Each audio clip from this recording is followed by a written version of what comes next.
নমস্কার, আজ আমি রান্না করে দেখাবো চিকেনের পাতলা ঝোল। এই চিকেনের পাতলা ঝোলে দেব আলু, পেঁপে, আর ফোড়নে দেব শুকনো লঙ্কা, গোটা জিরে আর পেঁয়াজ, আর কিছু মশলা বেটে নিয়েছি। পেঁয়াজ, আদা, রসুন, টমেটো আর জিরে গুঁড়ো, ধনে গুঁড়ো আছে। ফোড়নে শুকনো লঙ্কা, গোটা জিরে দিয়ে দিলাম। এবার এর মধ্যে দিয়ে দেব আলুগুলো। আলু ও পেঁপে হালকা করে ভেজে নেব। এ রান্না খুব বেশি ভাজতে হবে না, সব হালকা করে ভাজতে হবে, কারণ বেশি ভাজা হলে জিনিসটা পেটের পক্ষে ভালো হবে না। পেটের যে কোনো সমস্যা এই চিকেনের এরকম পাতলা ঝোল খেয়ে দেখবেন, খুব ভালো লাগবে।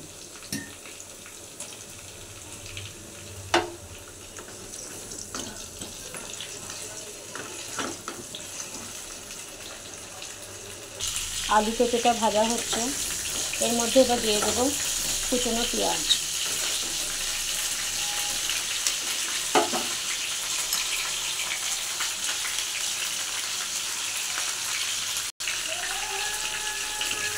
এবার সব কিছু দিয়ে নাড়তে থাকলাম ভালো করে।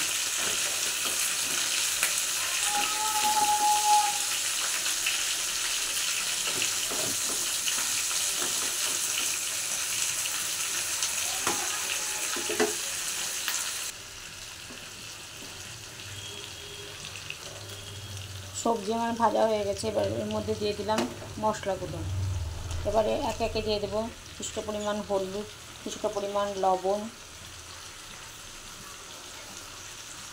দিয়ে ভালো করে মশলাটা কষবো, যতক্ষণ পর্যন্ত মশলা থেকে তেল না বার হচ্ছে।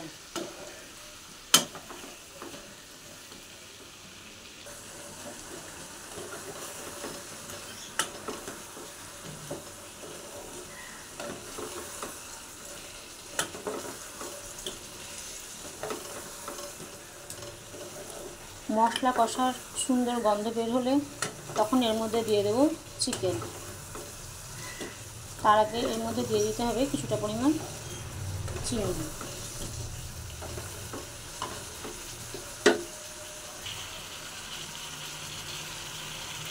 মধ্যে কিছুটা পরিমাণ চিনি দিয়ে দিলাম।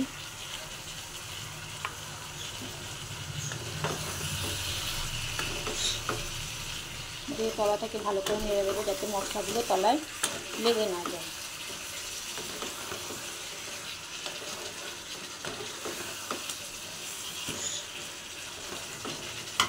গ্যাসের ফ্লেম লো টু মিডিয়াম করে রেখেছি, যাতে মশলা ফুটে না যায়।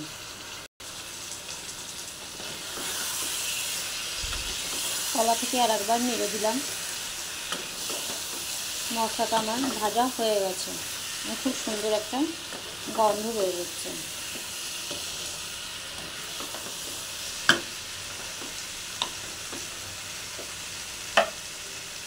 এবার এর মধ্যে দিয়ে দেবো চিকেনগুলো।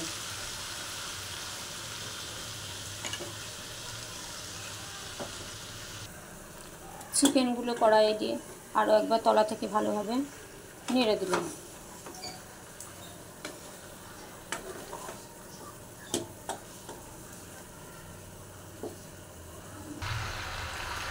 চিকেনটা কষাতে কষাতে এর মধ্যে দিয়ে দিলাম কিছুটা পরিমাণ গোলমরিচের গুঁড়ো।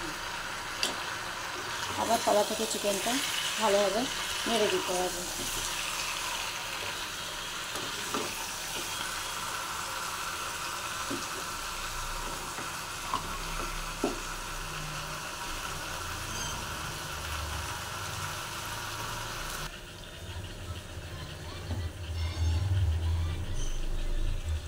চিকেন আমার প্রায় কষা হয়ে গেছে, এবার এর মধ্যে দিয়ে দেব জল।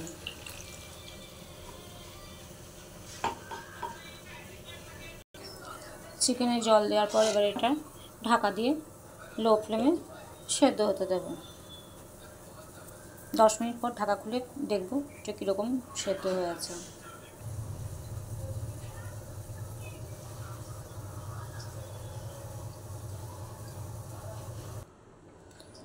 ঢাকনা খুলে তলা থেকে আর একবার মাংসটা নেড়ে দিলাম।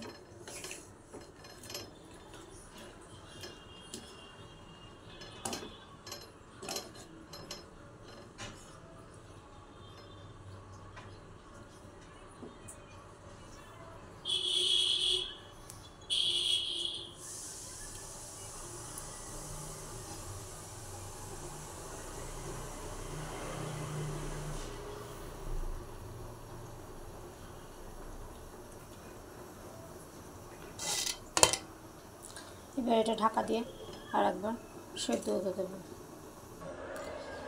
15 মিনিট পর মাংসের ঢাকনাটা খুলে আবার একবার তল থেকে নেড়ে দিলাম।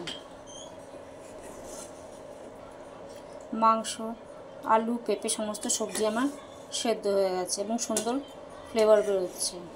আপনারা এইভাবে চিকেন রান্না করে দেখবেন, খুব সুন্দর খেতে হয়। আপনাদের যদি রান্নাটি ভালো লেগে থাকে তাহলে একটি লাইক এবং সাবস্ক্রাইব করার আবেদন রইল।